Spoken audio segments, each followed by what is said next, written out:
All right, so today we're diving into something a little different.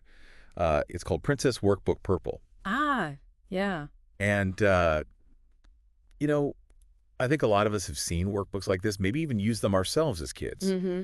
But today we're going to kind of deconstruct it, Yeah.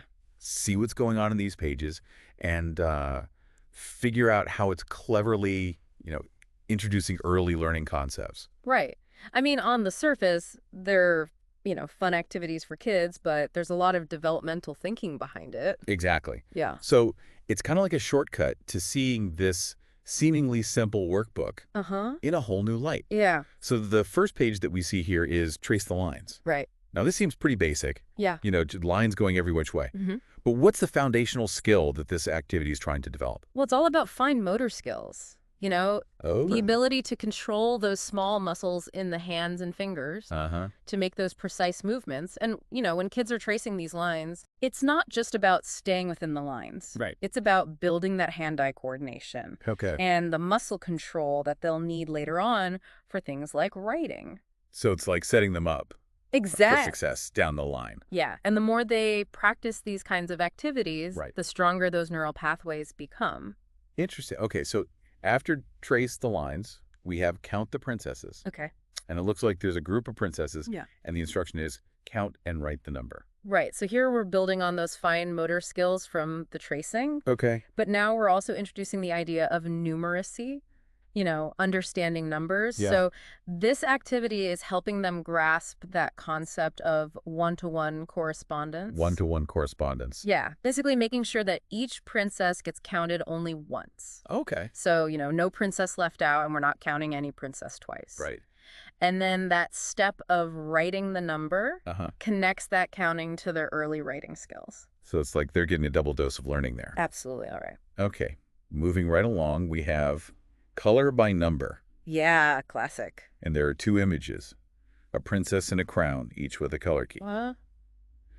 But I noticed that the princess one has more colors than the crown. Is that intentional? Oh, yeah, that's a great observation. Okay. So with the princess, they're having to match more numbers to colors, reinforcing that number recognition. Mm-hmm. And at the same time, because there are more smaller areas to color, Yeah. it requires even finer motor control, to stay within those lines. Right. While the crown image, with its simpler color key, is probably meant to build their confidence Okay. before they move on to that more intricate picture. Makes sense. And also, they're learning to follow directions, Right. which is a skill in itself. Absolutely. All right. Up next, we have Princess Carriage. Write the numbers 1 to 10. Okay, so now we're getting into some really direct practice. Yeah, it seems like it. So not just tracing, but actually forming those numerals themselves. Uh-huh. Still working on those fine motor skills, but this time the focus is on number sequencing. Also learning how the numbers go in order. Exactly. And, the visual of the carriage, Yeah. it adds a little context. It's not just rows of numbers. Makes it a little more fun. Exactly. Okay, activity 5. Yeah. Spot the difference. Ah.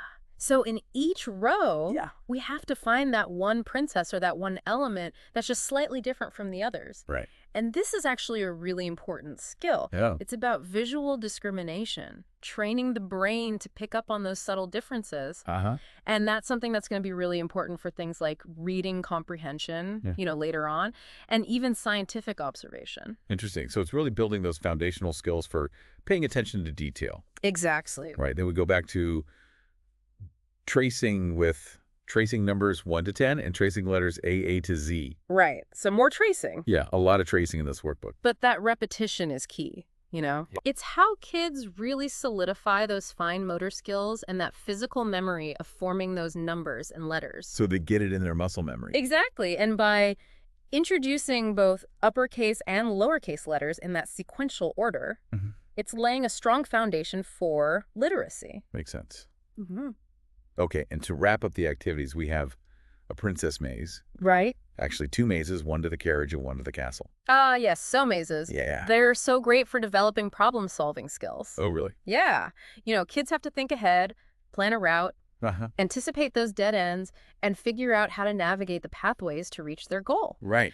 And by having two mazes with different goals, Yeah. it offers variety and, progressively challenges their strategic thinking. So they're not just doing the same thing over and over again. Exactly. All right. And last but not least, there's a big congratulations Yeah. and a certificate of achievement with a space for a picture and a date.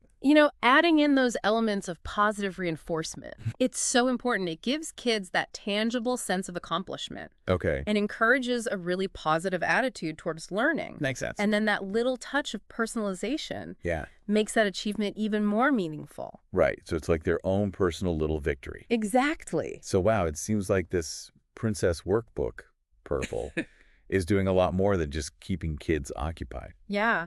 It's really fascinating how they've managed to integrate, fine motor skills, numeracy, pre-literacy, Right. problem-solving, visual discrimination, Mm-hmm. all within this appealing princess theme.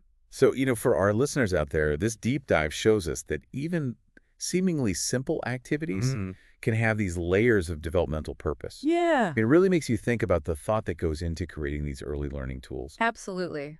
It makes me wonder, Yeah. how often do we actually stop and think about the educational value in those everyday items that our kids interact with? Perhaps even those things that seem purely playful. Yeah. Could be contributing to their growth and sparking their imagination in ways that we don't even realize. It's like a hidden curriculum. Exactly. Thanks for joining us for this deep dive, and we'll see you next time. See you then.